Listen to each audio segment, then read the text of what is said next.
Om Namah Shivaya. Where is Bliss? Ananda. Discourse by MahaPeriyava from the book Voice of God, Volume 1. Please see the description below for the details.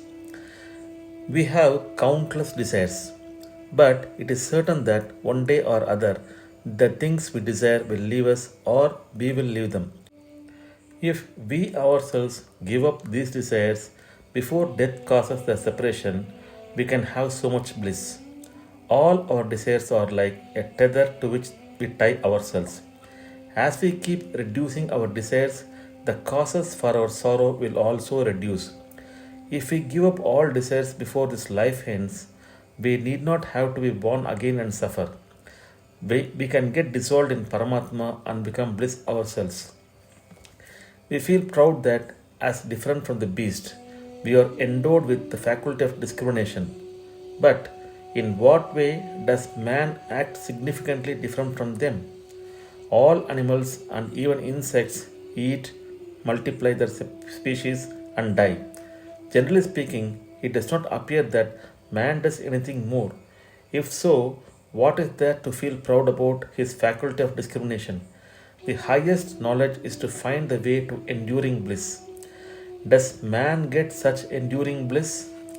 If we think deeply, the ultimate truth is that this knowledge, bliss, and we are all one. When we realize who we are, we will know that we ourselves are that knowledge, bliss. We do not get real happiness from external objects. Happiness is born from within ourselves. Even in the state in which we have covered our real state of bliss by our ignorance, it is only when we have a connection with something, treating it as ours, that we feel happy. If that connection goes, with it goes happiness too. I shall give an example. Assume that a person has some land for himself.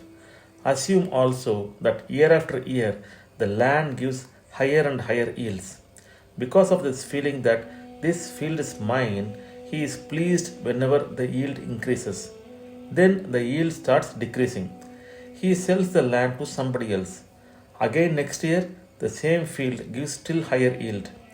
When he finds this, does he feel happy? Last year, when he had this land, it was barren. Now the same land is yielding a fortune for somebody else. He thinks in this way and feels jealous about it. So long as the connection mine was there with the land, there was happiness. Later, even when the crop was good, the feeling changed. I will give another example. You must have seen that many parents come to me seeking cure for their children afflicted by mental illness. A father behaved exactly opposite to this. He married a second wife. The second wife could not get on with the stepson. Result, there was a serious quarrel and the family got divided. He continued to live with the second wife.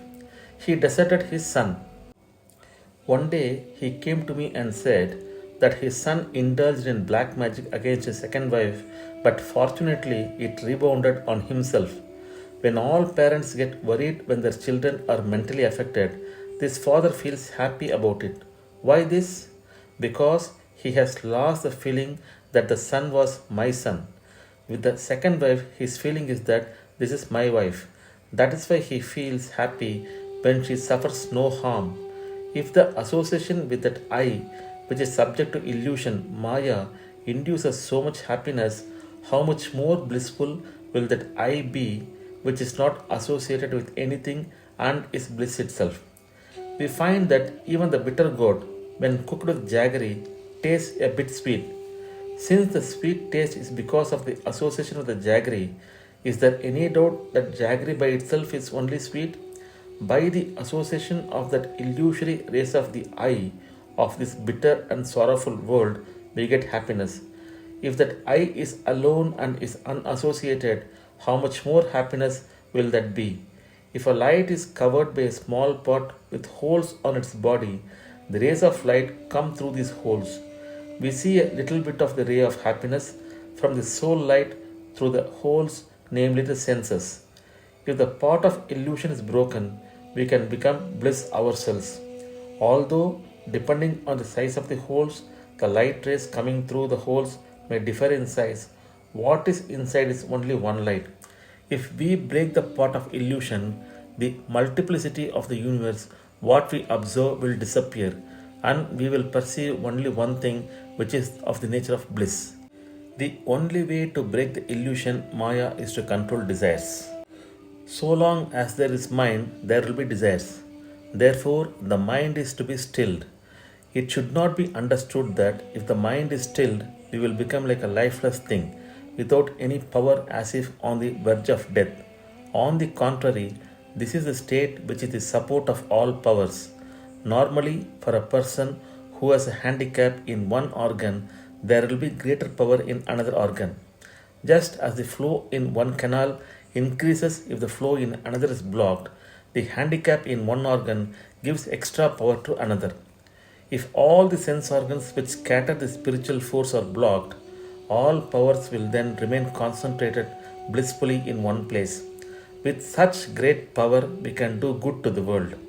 The power of the rishis who had gained self knowledge is an example of this. They had gained the power to reach any world at any time and know things.